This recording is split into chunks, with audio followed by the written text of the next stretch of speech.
Bonjour à toutes et à tous. Dans cette capsule vidéo, on va utiliser les bilans des masses, le bilan global et les bilans d'espèces dans les trois types de réacteurs idéaux qu'on va étudier dans les cours.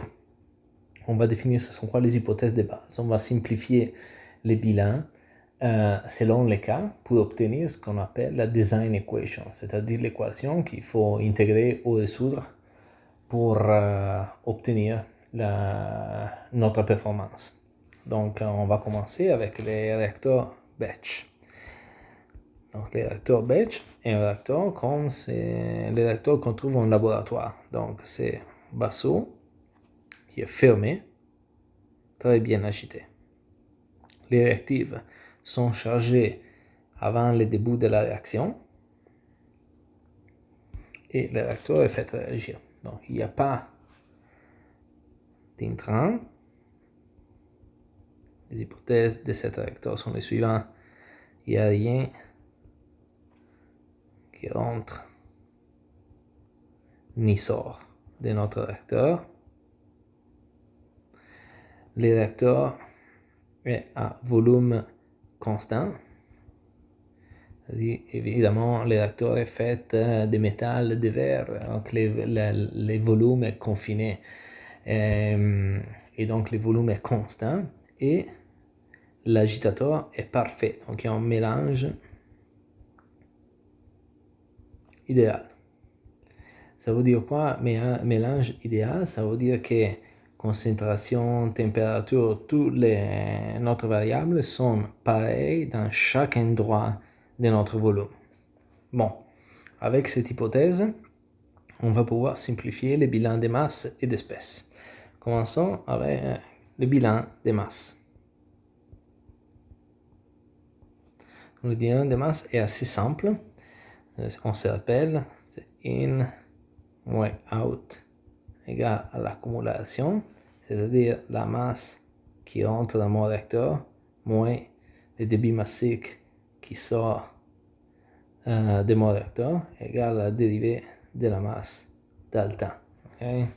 Si vous voulez réviser les bilans, je vais vous mettre un lien aux vidéos précédentes. Donc, il n'y a rien qui rentre, hypothèse numéro 1. Il n'y a rien qui sort, hypothèse numéro 1. Donc, la dérivée de la masse dans le temps égale à 0. Ça ne nous aide pas beaucoup, c'est-à-dire juste que ce qui est dedans reste dedans. C'est évident. Pour le bilan d'espèces,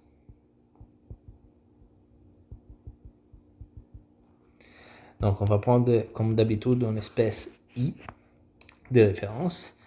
Le bilan s'exprime encore in moins out plus une quantité générée ou consommée égale à l'accumulation. Donc, c'est le débit molaire de l'espèce I qui rentre dans notre système, moins le débit molaire de l'espèce I qui sort de notre système, plus l'intégrale de RI dV égale à la variation des moles dans le temps. Donc, commençons à simplifier le bilan pour notre réacteur batch. Donc, comme on a dit tantôt, il n'y a rien qui rentre, il n'y a rien qui sort de notre réacteur. Puis, on a dit que le mélange est un mélange idéal. Donc, si le mélange est idéal, à chaque instant de temps, notre taux de réaction ne dépend pas du volume, parce que c'est égal partout. C'est-à-dire que le taux de réaction est en constante, et donc je le peux sortir de l'intégrale. Ce qui reste donc est l'intégrale de dV, et voilà. L'intégrale de dV donne V. Donc on obtient plus RI fois V est égal à la dérivée des moles de l'espèce I en dt. Je me permets de faire un autre passage et d'amener les volumes du côté droit de l'équation pour obtenir l'équation suivante. De NI en dt fois 1 sur V égale au taux de réaction. Donc, étant donné que le volume est en constante, je peux l'amener à l'intérieur de mon différentiel. Et donc, je vais obtenir que la variation de les moles divisé le volume delta égale au taux de réaction. C'est-à-dire que la variation de la concentration delta égale au taux de réaction.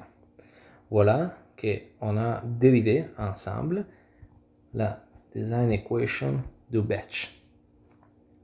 Avec cette équation, on est capable de donc calculer la variation de la concentration delta si on connaît l'expression du taux de réaction.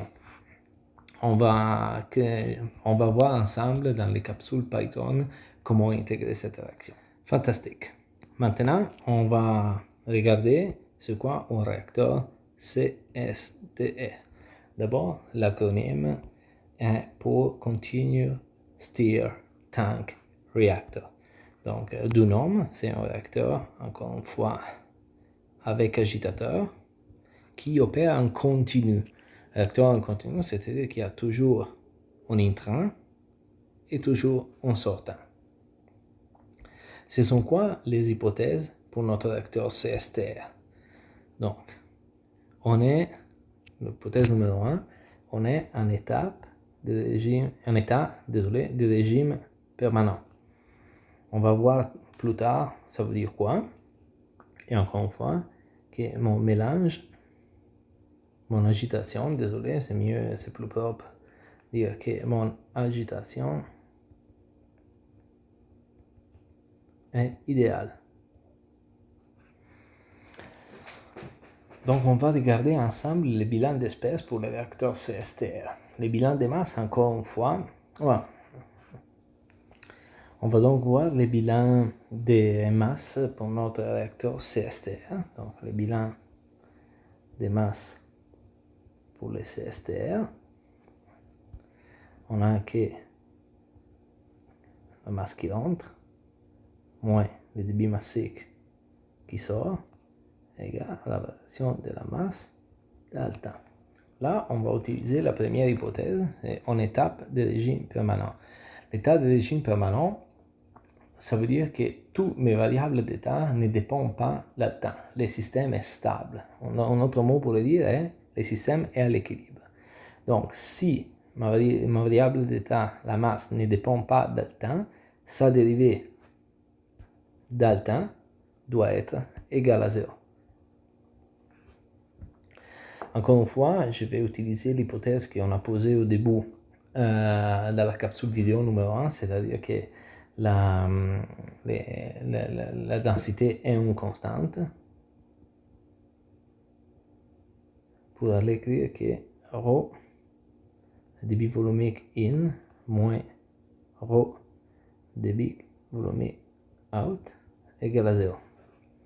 Donc on peut obtenir que le débit volumique in égale à le débit volumique out. Je vais l'appeler V0. Voilà. Pour ce qui concerne les bilans d'espèces. Ça nous dit quoi? Juste un petit commentaire, le bilan de masse du CSTR, c'est que s'il n'y a pas d'accumulation de volume, donc ça veut dire si le volume ne change pas, tout ce qui entre doit sortir. Ça c'est assez évident. Très bien. Pour les bilans d'espèces, on va encore une fois écrire nos bilans. Donc on a que le débit molaire de l'espèce I qui rentre, moins le débit molaire de l'espèce I qui sort, plus l'intégrale de RI dV égale à la variation des moles de I delta. Donc on commence immédiatement à appliquer l'hypothèse de l'état de régime permanent, et c'est-à-dire que, encore une fois, notre variable d'état, dans ce cas-là, les moles de l'espèce I ne dépendent pas du temps. Et donc je peux écrire que cette équation est égale à 0.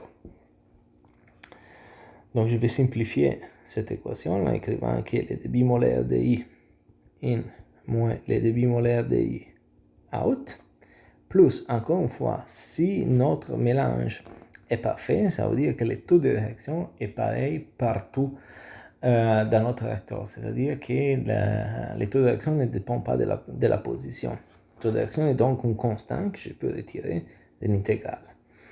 sortir de l'intégrale. L'intégrale de dv, ça donne v égale à 0.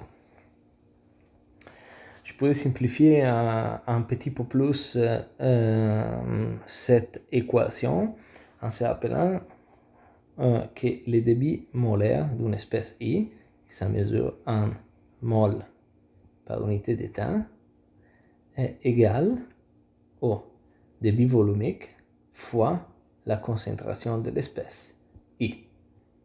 Donc, ce sont des volumes par unité de temps fois des moles sur unité de volume.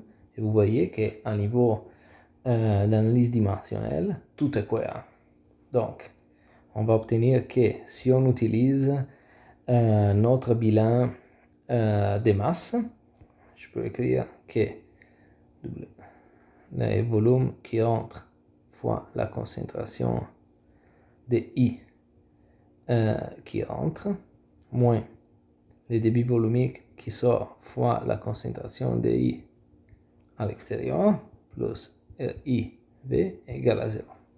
Étant donné que les débits volumiques qui rentrent et qui sortent sont pareils, je peux les mettre en évidence. Donc V0 fois CDI in moins CDI out plus RIV égale à 0. Cette équation-là est la design equation du CSTR.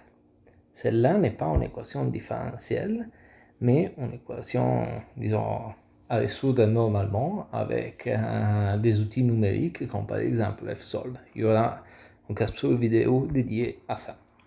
On va étudier finalement le dernier type de réacteur idéal, c'est les PFR ou les PBR. L'acronyme signifie Plug Flow Reactor ou Packed Bed Reactor. Désolé, donc Packed Bed ou Plug Flow.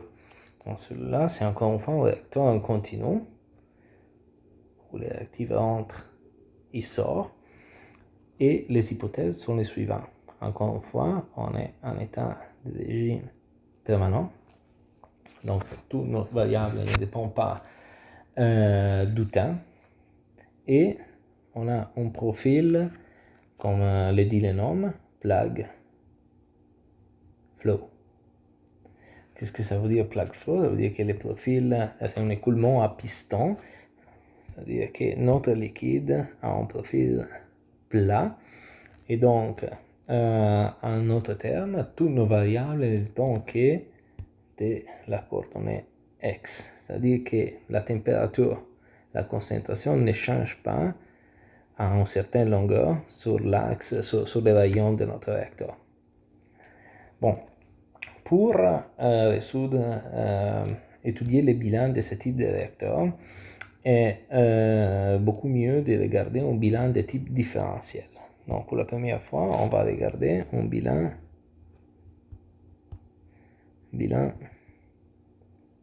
d'espèce différentiel.